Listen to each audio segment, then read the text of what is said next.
Ladies and gentlemen, this is Joe's Classic Video Games back with another cool pinball repair video for you today. We have been working on this 1970 Williams hit and run pitch and bat, kind of a pitch and bat, baseball themed pinball machine, kinda.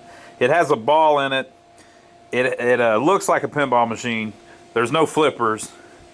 There's just a bat. One big bat button and a pitch button. Pitch and bat. Pitch and bat. Okay, we've been working on this thing and it's really fun. It's really cool. But we've been playing it with the Playfield all screwed up. Now, you're not supposed to do that because it causes wear on it. But they've been doing it apparently for 50 years, so we probably didn't make it too much worse. But this is the video where we're going to clean up this Playfield. So if you like stuff like that, you got here just in time. Now, if you want to see the videos where we repaired it, go back and check them out. They're on our channel just before this one. There is also a playlist on our main channel page of this machine. You can go watch the entire thing. If you look over to the right here on YouTube, it may show you the playlist. All right, so we're going to clean it up. We've got all of the bulbs working, I believe, although that one looks kind of dim. Maybe we got to mess with it. But I don't know what's under here. And one of the main things is there's this light shield over here that somebody added. And I guess we kind of need to figure out if that's even supposed to be there. I don't think anything like that. I mean, obviously that's not supposed to be there. But is there anything missing? My guess would be that there's nothing missing. I think they just added that in so the ball wouldn't get stuck or something. Maybe they were having trouble where the ball would land behind the rubber ring. And then we've also got these three infielders here that have triple rubber rings around them. I don't think that's right. I don't even think those were supposed to be there, but on the previous video we discovered on the flyer that those were supposed to be rubber rings, but just one. So we got to work on that. And then it's filthy. We got to clean all that up. And we need to repaint some of it. There are areas that are worn, and it's all right here in the middle. I don't know why it would be right there. It could be, we'll have to play it a little bit to see, but it could be when you hit it with the bat that the ball goes airborne a little bit and it always lands about right there. And so that's where the ball has landed over and over again. I don't know. It's just a little weird. But we're going to have to repaint that. So we'll do that here in this video as well. So the first thing I'm going to do, I'm going to take off this control panel, set it out of the way, and then I'm going to start taking everything off of the Playfield. So we'll get it all off of there, get it down to bare wood, and we'll figure out what to do from there.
Alright, so we're back underneath it.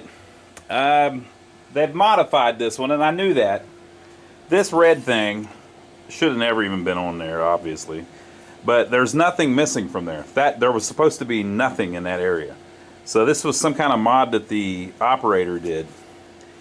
Check out what's going on. So doesn't this scream the 70s to you?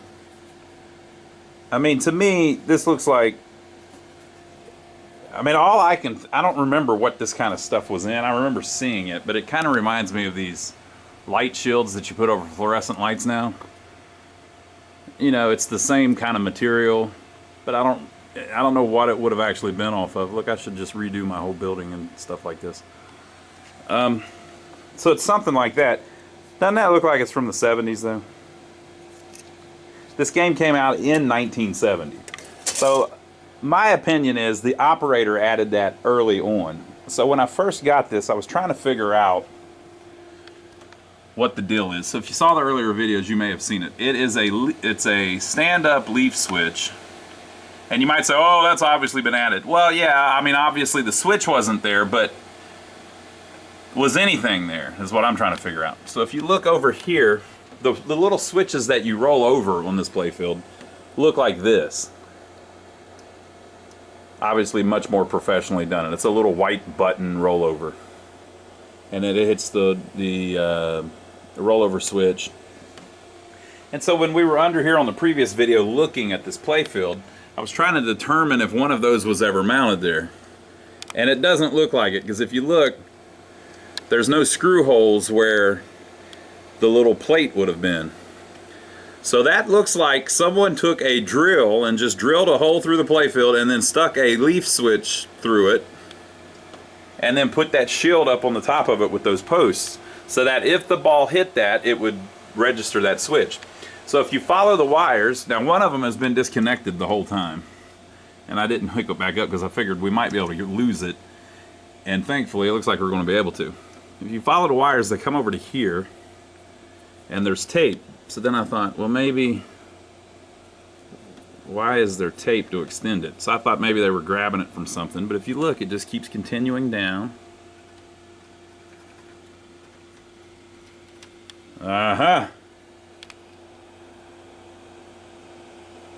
It's just been tacked on this one. Now this is, what would you call that?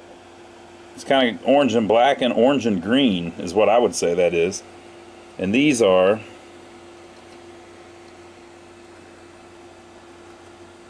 completely different, I think. I don't know, that's kind of orange and something. So, you know, I'm just trying to make sure that wasn't original and went somewhere else. I don't see anywhere that could have went. And you can see from the solder, it looks to me like somebody just added that on.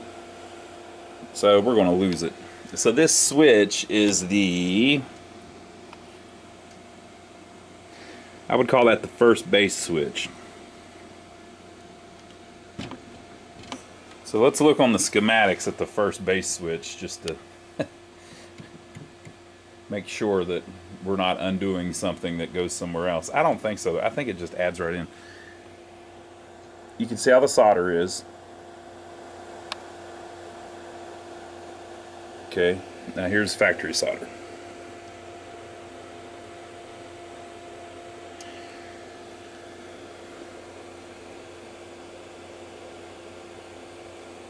Right? I think they just tacked that right on top and it's just extra stuff. Maybe somebody's calling me to let me know. Okay, so here is the schematics, and I show these switches. So it says first base switch, and then it says 2 first base line switches. It says 5 outfield switches, 3 drop switches, blah blah blah. So we've got 3 drop switches, 5 outfield switches, 2 first baseline switches, and a first base switch.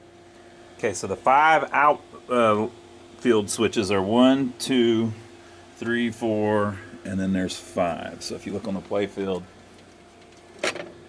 1, 2, 3, 4, 5, and that turns on the fly out switch. Okay. And now here on the playfield, we've got one, which is the first base switch, two, one at second, which is second base, and one over there at third base. That's all we've got. Now there's also a catcher switch up there, and then there's this switch here, so we got to find those. So a catcher switch, this switch over here, first base switch, and then two there. It was saying baseline. Let's see if those have the same color on them. Okay, I missed one. So there's this one. That appears to be the first baseline switch, of which there is two of, and then there's one there. Those two are wired together. This must be considered the first base switch, which makes sense. It's behind first base. Okay, so my whole point is, I guess we need to see what those two are. But my whole point is the that thing's obviously added. It's not a switch they moved or anything. It's just they piggyback wires on it, and we don't need none of it. None of it. I'm tired of looking at it. I found them. Second base switch, third base switch. So third base, second base, first base all have their own switch. The first base one, though, is the hole behind there. Two first base line switches. That makes sense. 5 outfield switches. And there's a catcher one on there, too. Oh, yeah, it's right above it. Catcher switch. So we can delete it. Okay, come on, people. Come on now. Why would you... I just don't understand. Why? Come on now. It's not even straight. It'd be one thing if it was up there in their work, but it's not even. And look, the rubber ring. Look, come on. It's got a little crooked. That's not going to work, people. You can't just put random switch. Come on now. Come on, people. Why would you do that? Don't do that. Not even once. Come on.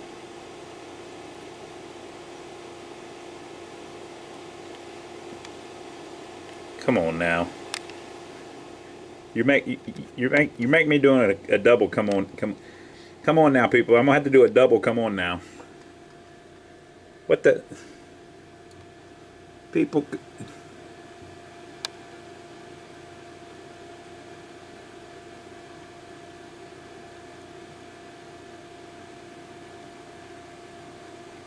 What in the hell were they thinking? I mean, I just don't understand. So they got rid of that button. They got rid of the third base button. Why would you do that? That's not... What the hell? So they had this on there. They had this stretched across a nail from there. And then look, couldn't do it with just one nail. No, they had to put two in. Had it stretched across a nail from there. See the dirt wear, right? Over to here. And then they had it on this little tiny...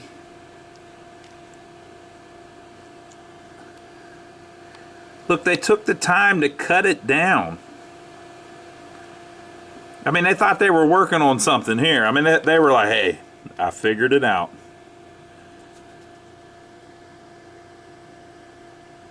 What in the world?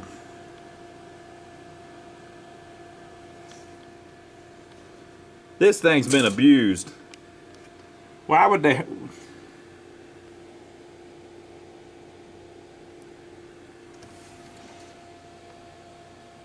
Just taking that off makes the thing look better. Look at this. Why would they do that? You know, that's the number one asked question in the world. The biggest mystery in the world is, why are people stupid? It doesn't matter which side of anything you're on. In your brain, you always go, why would people be that dumb? Right? I mean, I think we probably all agree this is crazy. Why in the hell would they do that? The operator who was doing it was probably saying, why in the world did Williams put a third base button there? I don't get it. Why would they do that? And to us, we're all going, huh? It's baseball. There's a third. And in his brain, he was going, what you really need is no third base, but a stand-up switch that's tied to first base. I mean, I don't know, people. I played a little baseball when I was a kid. And the first baseman's over there. He ain't over here. I don't. And the third baseman's on the field. I mean, this is some weird version of baseball. I mean, I know I got international viewers watching, and maybe you've never played baseball. So maybe if you're, I don't want to say a country because everybody will get offended. I'm just trying to be funny, right? Maybe if you're from, let me make up a country. Williamsburg. No, that's a city. Anytime I try to make up a new word, it's always somebody's first name. Zoink. You're from Zoink. If you're from Zoink and you don't know how to play baseball, maybe you might think that the first baseman's supposed to be over there and over here, and there should be no third baseman. But if you're from America, you should know that the first baseman's over there. The second well, wait a minute. I'm going to mess this up because there's a shortstop. And I can't ever remember if the shortstop. See, that's why I shouldn't rant like this.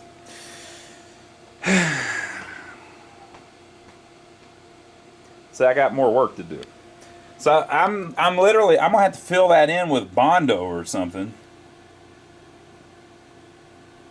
But that'll be okay because I got to paint the green up here anyway. So the first thing we're going to do, we're going to clean everything. We're going to get it looking real good, people. You're going to be amazed. You're going to go, wow, I can't believe that he got it looking that good. He told me that he would, and I thought he was full of it because he's just a redneck from South Carolina. It's going to look good, all right? So the first thing I got to do is clean it up, though. So I'm going to take a magic eraser and magically erase all this dirt. Now, I've had people saying, oh, don't do that. Just wax it. Okay.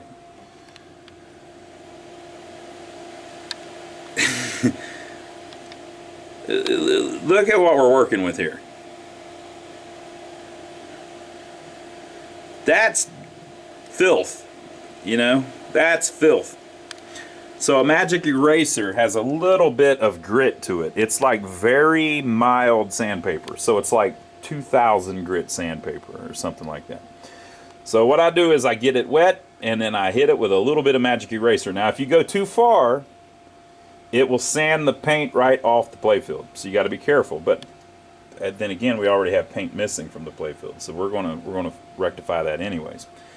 But yeah, so I'm gonna clean it up, get rid of all of this, get it looking a lot nicer, and once we get it clean, we can start painting back some of the missing stuff. Okay, folks. So I took a magic eraser, got it wet.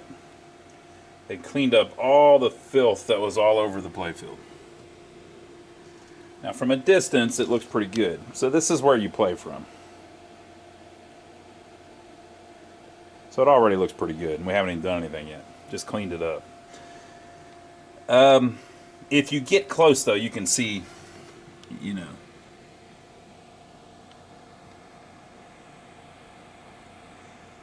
How close do you want to get, you know? See all the little black clouds?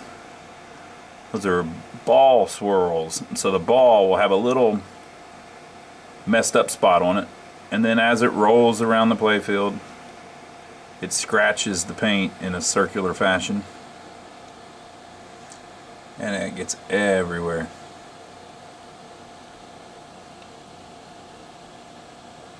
So don't look too close. But from a distance, this is about where my eyeballs are. It looks a lot better. Now, I had Joe do some Bondo magic here.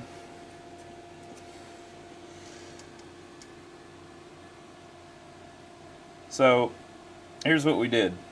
Everywhere there was a screw, that area was now puffed up a little bit.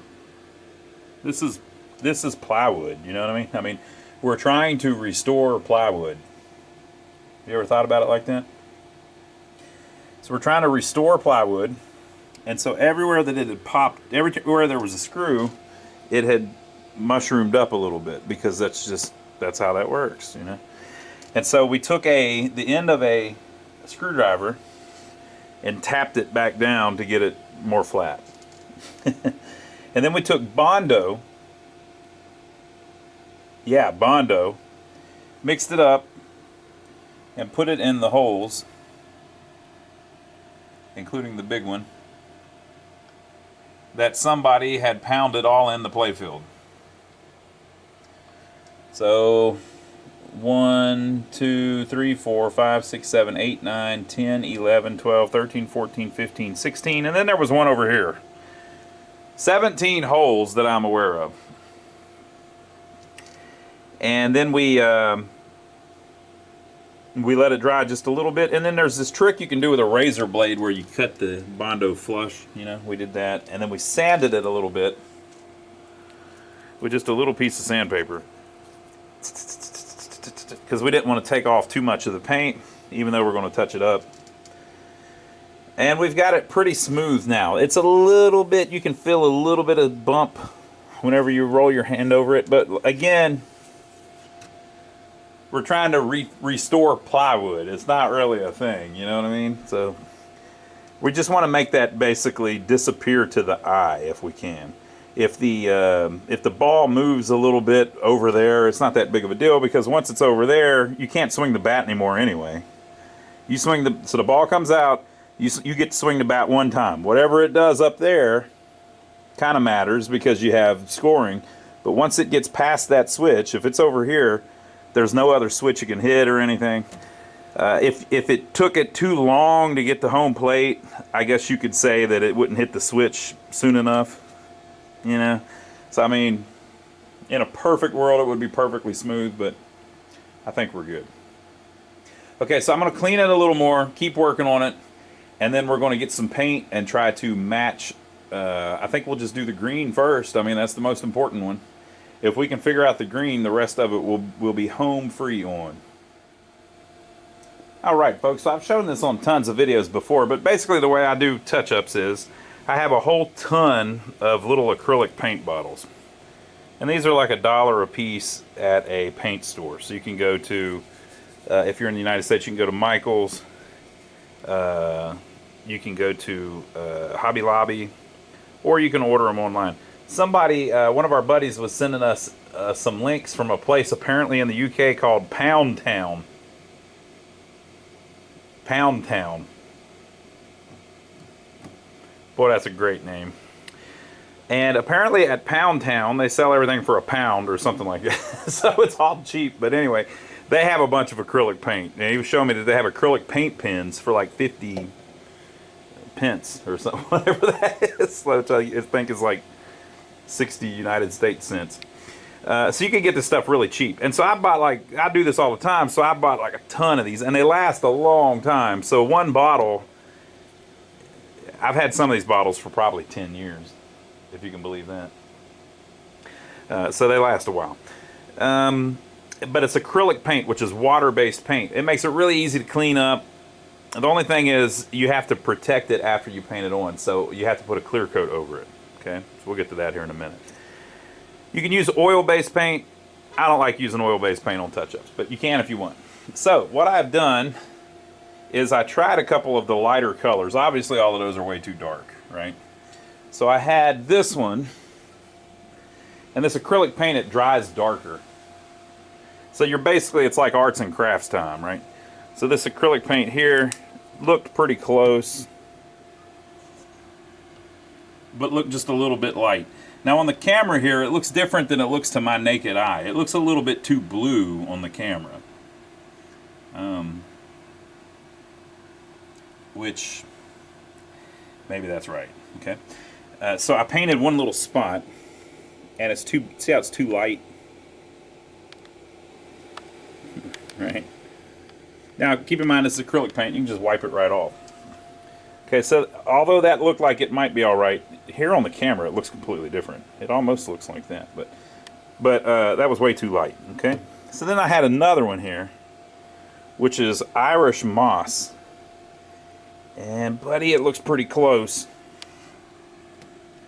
That's fairly close, right? Look how close that looks on the camera. But it dries a little darker. So I painted this spot here with it, and it dried a little darker. Well, if I do that all up here, you're going to see every little piece of that. And, you know, maybe you will anyway. But I need to lighten it up a little bit. Well, how could I lighten it up? well, I could just put some of that in there, right? So that's what I did. I put just a little bit of that in there. And now I've got this. So I'm going to try that and see how close that looks when it starts drying. It's an art, people. You're not going to get it perfect, but we're trying to get it to look as good as possible. All right, folks. It was still a little bit too dark, so I added just a drop of citron green. So you're just trying to get it right. You're just trying to get it right. Okay. So let me show you a little trick too. Now we're going to. Like, see how you can see this? That's because there's a sheen difference. You can see the original finish of the wood is more shiny than your new paint because it's just flat acrylic paint, right? But whenever you clear it, that sheen problem goes away. So what's more important is that you get the color as close to possible. Because when you clear it, it's going to show the difference in the color, but the sheen problem is going to go away. Okay, so let me show you a little trick that I do.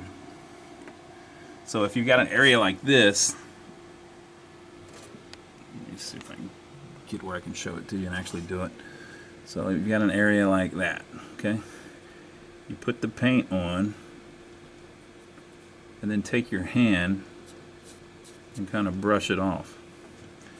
You're trying to get the paint to only stay in the screwed up part, right? So you can paint all over the place, get it all sloppy. And again, it's acrylic paint, so easiest possible stuff to work with. You do something like that, and then kind of massage it a little bit. You're trying to blend it a little bit, you know. You can use a paper towel or something if you want, but if I go run water over my hand, the paint's gone. It's no big deal.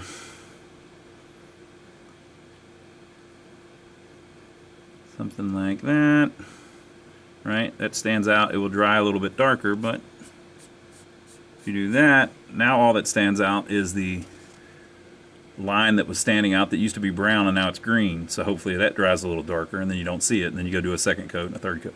You can see some of that right here where I was using the paint that was a little bit too blue, a little bit too light,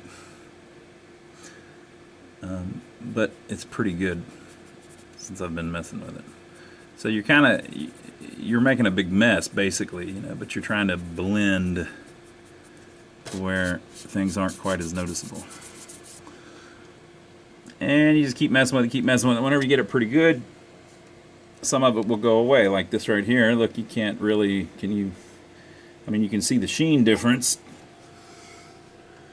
but can you see the color difference?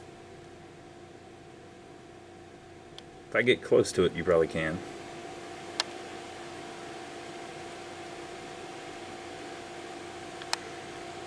Right? So you just try to get it as close as you can.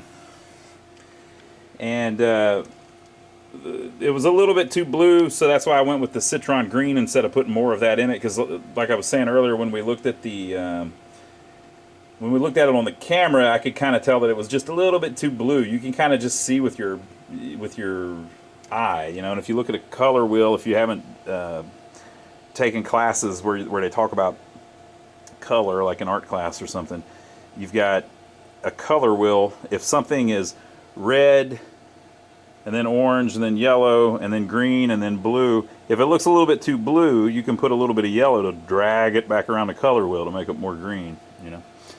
Green being a combination of yellow and blue. So if it's a little bit too blue, you need a green that's a little bit too yellow.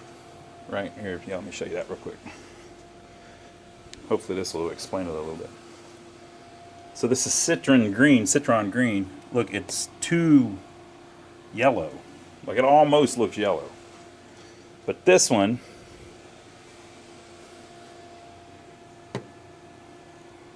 is too blue. Now, some people can't see that, but just imagine the color blue. You know, you can see that color is a little more blue than it is green. Like, it's a little bit. If this is green, this would be blue. You know what I mean? If this is green, that would be yellow, because it's a little too yellow and that one's a little too blue. So the happy medium that we're looking for is a little bit of that, a little bit of that. So when I took my green that looked pretty close and put that in it, I moved it and made it a little bit too blue, and you can kind of tell just by looking at it. So I put something that was a little bit too yellow to pull it back. And both of those are lighter than the color that I was using. So I was using that, but we determined it was too dark, so we need to lighten it up. If you put white in it, that does not lighten it up. It changes the whole freaking thing with acrylic paints. It just doesn't, you can't do that. It doesn't work right. It turns it into this weird pastel. So I was putting this in it to lighten it up, which made it a little bit too blue because it pulled it blue. So then I put some of that, which is also lighter, to pull it back yellow, right? If I would have put that in it instead of that, it would be a little bit too yellow. And then I would have had to put something blue in it. So you got to kind of go back and forth, back and forth. How's that look? Looks better, right? So I'm going to keep messing with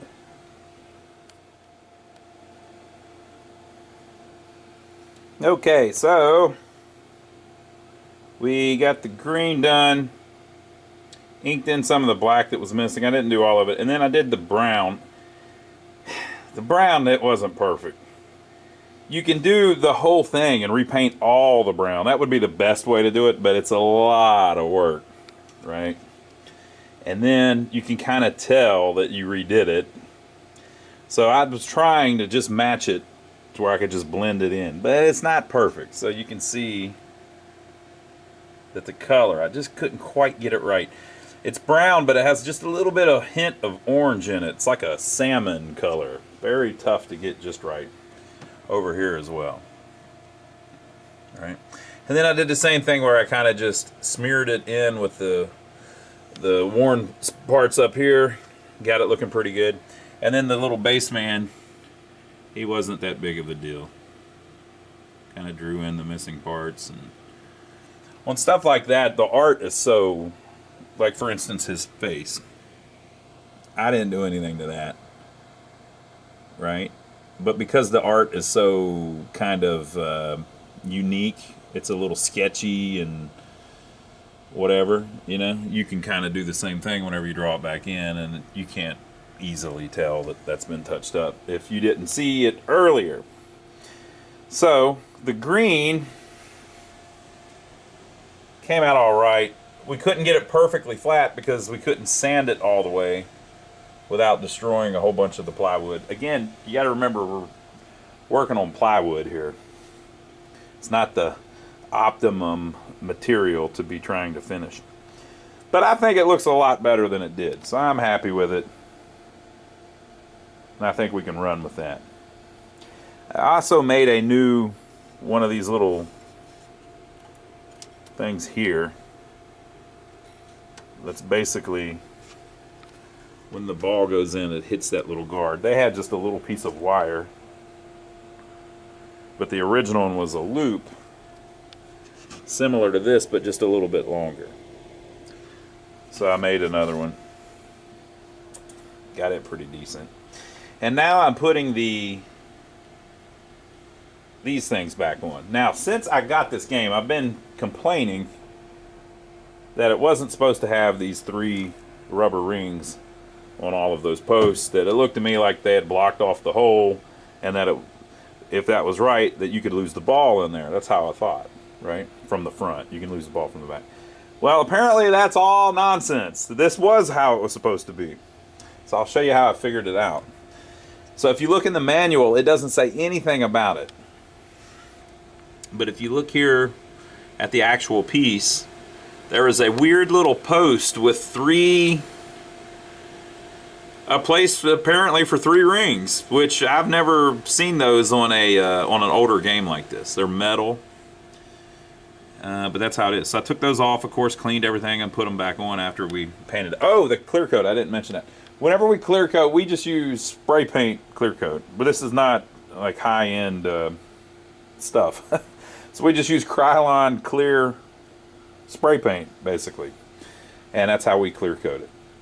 if you're getting it done from, there's very few places that restore playfields on these older games like this. But the proper way to do it would be to use an airbrush and then use what people usually use is like automotive clear coat. It's a very high-end process, very time-consuming and expensive. But we don't do that. We just use rattle can clear coat. So after it was done, sprayed some rattle can clear coat on it, and this is what we ended up with. Okay, so the posts on the thing, just to confirm that those were original, because it looked like you could kind of see them on the flyer. I looked in the manual, and they're not listed in the manual. So let me show you what to do in that instance if you have something that you can't find in the manual. I can't figure out the rhyme or reason to it, but if you go to planetarypinball.com, I guess it's pinball.com as well, but Planetary Pinball has the rights to the Williams and Bally license on these older games. So they make reproduction parts or license out the ability to make reproduction parts. They don't make anything, I don't think anybody makes any reproduction parts for this particular game, but on their website they have all of, or a lot of the old parts manuals from back in the day. So there were these generic part manuals that had 250 pages in them or so that were put out once a year or whatever, that showed a lot of the little specific parts that are in games that might not be mentioned in the manual. And so in this 1971 part manual, they show a lot of the stuff for this particular game, Hit and Run, and they show, like, you know, a lot of the parts that we've been looking at here as we mess with it. And they show, sure enough, that's what the playfield posts are supposed to look like. That's correct. They're on there. So those are the original playfield posts. And if you look at this page, it shows them and where they go on the playfield. And then over here, it shows you what ring is supposed to go on there. And it's an 1.5 inch inner diameter playfield ring. So that's what we're supposed to have. They also show the setup for the first base gate that we were messing with.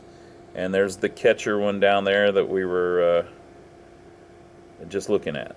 So it's cool seeing these old parts manuals showed you everything that was in it and what the part number of it was originally, and it kind of helps you get an idea of the original layout. So I'm going to put some 1.5 inch rubber rings on it, and we'll see what that looks like. All right, it looks pretty cool. I mean, it looks just like it did, it's just a little cleaner. It's interesting that they've angled them a certain way. If you think about it, the bat swings this way. So the bat swings, you're going to, I don't know, but if the ball hits that and then bounces over here, or if the ball hits that, it bounces over here, or if the ball hits that, it bounces over here. Think about what they're doing. You're at home, you hit the ball. Okay, you hit it, oh hell, the third baseman caught it, and it bounces over to the first baseman. You're out. Okay. Second baseman, shortstop. So if it's very similar to actual baseball. That's really cool. What a cool setup. It's also worth noting that I looked up the part number, and it is definitely an 1.5 inch inside diameter ring, and it's a little bit taut, which means it'll bounce more. It's just an interesting design. Very cool. So we'll see how that plays once we get it all up and doing its thing. And now another thing, if you get past that center fielder there and don't hit that little pin, that little button, and you make it up there, that's considered a home run. So they call that the out of the park switch up there at the top. You can't really get to it along the outer loop. You're just not going to go in there. The only way to really do it is knock it straight up the middle and not hit that switch. If you hit that switch, he caught it and it's an out. So you got to knock it up past him and through that hole. That's an out of the park run. So while I've been messing with this, there's this interesting little thing going on over here. There's a light up there that lights up a baseball. And then there's lights down here that say press to bat, and these over here say press to pitch. No, I'm sorry, press to bat and press to pitch. But why aren't those lit up?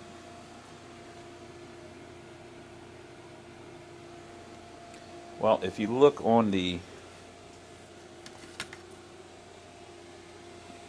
piece, I'm cleaning this up as we speak, those lights, look at this, this is crazy. I think this is a happy accident.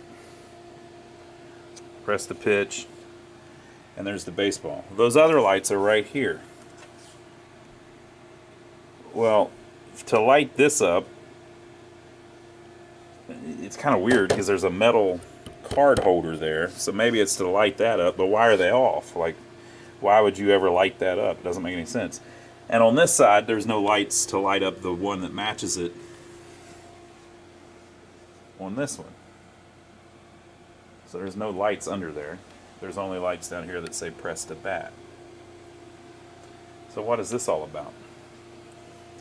So I've been messing with it. I've been thinking about this for a few days, and then I finally figured it out. It says out of the park right there. And see how they have this made. The only thing that's going to light up is those letters. Right? But the operator put his sticker right on top of that text. But I don't think he did it trying to hide that lights up. Maybe he did. We'll see if it's been modified where it doesn't go out of the park, but I think it does. I think he just did it because it's the only place to put it. It's just a happy accident.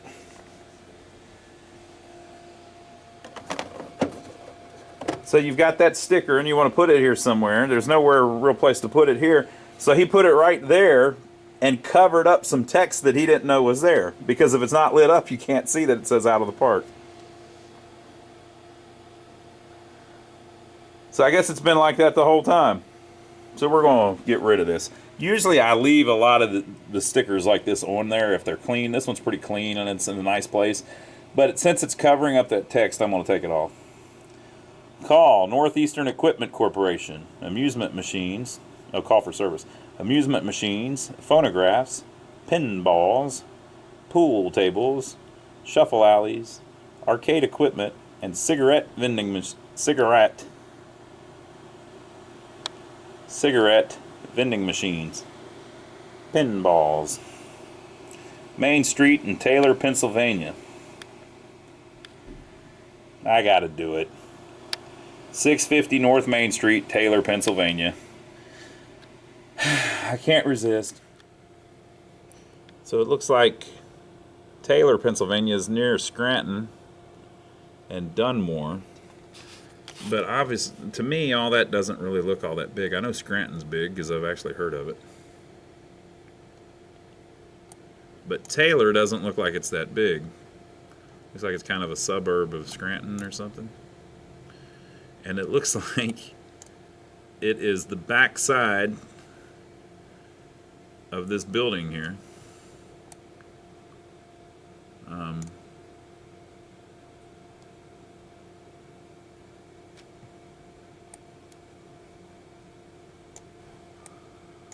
That didn't work.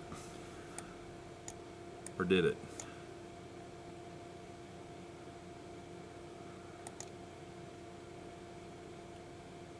PC Doctors. Yeah, it's next to that. So it's right, the building was right there. The operator apparently was right there. The back side of this building. And in 2008, it looked like that. They're just running out of a little tiny place. So this was a smaller operator that had this. All right, folks, it's viewer mail time. Right here at Christmas. Get ready for a fall harvest celebration. October 19th, 2022. Damn, Ron. Looks like you missed the celebration. I did. I didn't even know about it. If you want me to come to the fall harvest celebration, you got to email me or send me this stuff before it actually happens, people. I am not a time traveler. Enclosed is a consolation prize. Enjoy the vinyl decals I made for you. Sorry about the dog hairs. Now, when I read that, I thought, what is he talking about? I keep asking the wife if we can shave them, but she says no. I enjoy watching your YouTube channel every day at my lunch break. I just wish you'd leave the lights on with the damn pinball videos. Yeah, you and a bunch of other people. And please, put yourself in the videos sometime. I've been in a lot of the videos. I'll try to get down to your shop sometime. I'd love to have a pinball machine, but as you know, they are quite pricey. Y'all take care and keep up the great videos. Later, Bobby. And then there's blue tape, so you can't tell who he is. But here's the deal. He sent me all these cool logos. Look at this. So he made me some little Space Invaders. He knows that I like Space Invaders. He made me this cool decal. This can go on like the door or something, you know, with the Space Invader thing. When we first opened our business, I wanted to do the sign out on the front of the building like this because I wanted it to be old school.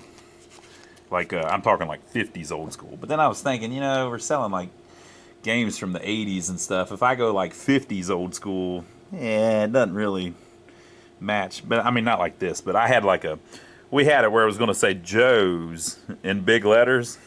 Like that, all over the front of the building, like it was an old jewelry store or something, or an old department store. It was going to say, Joe's Classic Video Games, smaller. So like, Joe's Jewelry, you know, like one of the old 50s things that you see. But the town wouldn't let us, it's too big. You got to get a permit for that stuff, people. You can't do that. But I like this. I like the little thing on there. That's cool. All right. More Space Invaders. And then we got this one, Lions Arcade. That's off of our website. Very cool. So he sent us all kinds of these vinyl decals that we can apply. And I got to tell you, I only saw this one dog hair. I don't mind a little dog hair, people. Doesn't bother me at all. Lions Arcade. Lions Arcade. Joe's Classic Video Games. Joe's Classic Video Games. Well, Bobby, we appreciate you watching. Thank you for all of the cool vinyl decals. You rock. So I hope you've enjoyed the videos. All right, so let's get back to the machine. Let's see if we can get the. Let's see what the plastics look like after I cleaned them up a little bit. What do you think? They're a little wavy. I tried to heat them up a little bit, but they didn't get flat on me. You can heat them up with like a heat gun and then lay something heavy on them to flatten them out. It's hard to get them perfectly flat though when they're really large. Whoa! It didn't even let me swing. That's strike two, people. All right. So I think it's very presentable after we do the touch-ups. So I'm going to cheat and see if we can knock it out of the park to see if that light comes on. Look at the... I don't think the guy did it on purpose. I think he just put his sticker there because it's a good place to put it and probably never even knew that he was covering up a light by doing that.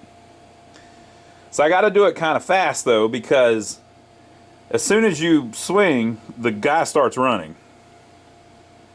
So you only got a little bit of time to try to knock it out of the park, as they say. So let's see here. We'll do it from the side. So I got to pitch and I got to swing, and then I got to grab the ball and throw it out of the park. And we'll see what happens.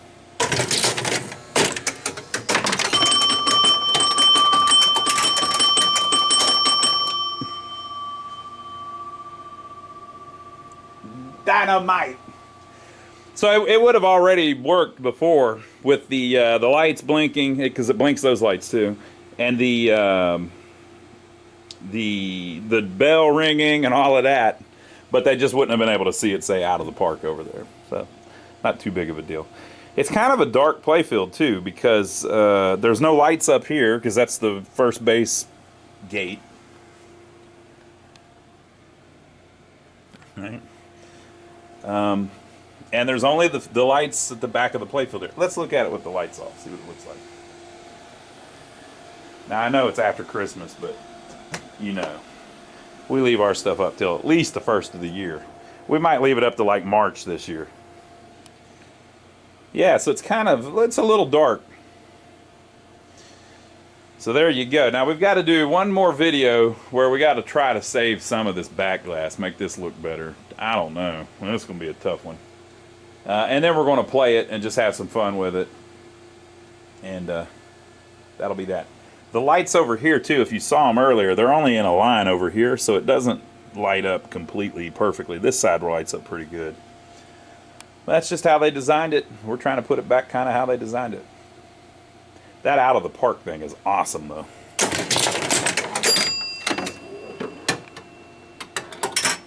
Did you see what happened? It hit that switch. It's like the guy caught it. Ah, it's so cool. It's so well designed. I like it. So there you go, folks. Leave your comments below. Let us know what you think so far. We got one more video to go on it. Make sure to give us a thumbs up for taking the trouble to film it for you. It's been really fun. Check out my brother Donnie's channel. If you don't know about him, my brother has a channel here on YouTube. The link is down below. We work on pinball machines, arcade games, and jukeboxes. My brother Donnie works on old buildings. We're about to start working on a mobile home. We did one before too. We do old vehicles, things like that. So go check out his channel. I'm usually over there with him. And last but not least, thank you to all the people that have been trying to support our channel by using our Amazon link. There's a link down below. If you find yourself in need of anything from Amazon, use our link and it gives us a tip from whatever you bought. You don't have to sign up for anything or anything. You just click the link and it remembers that we sent you there and gives us a commission for it. So thank you to everybody that's been doing that. I hope you enjoyed it so far. This is Hit and Run Baseball by Williams from 1970, and it's almost there. Very cool. Out of the park.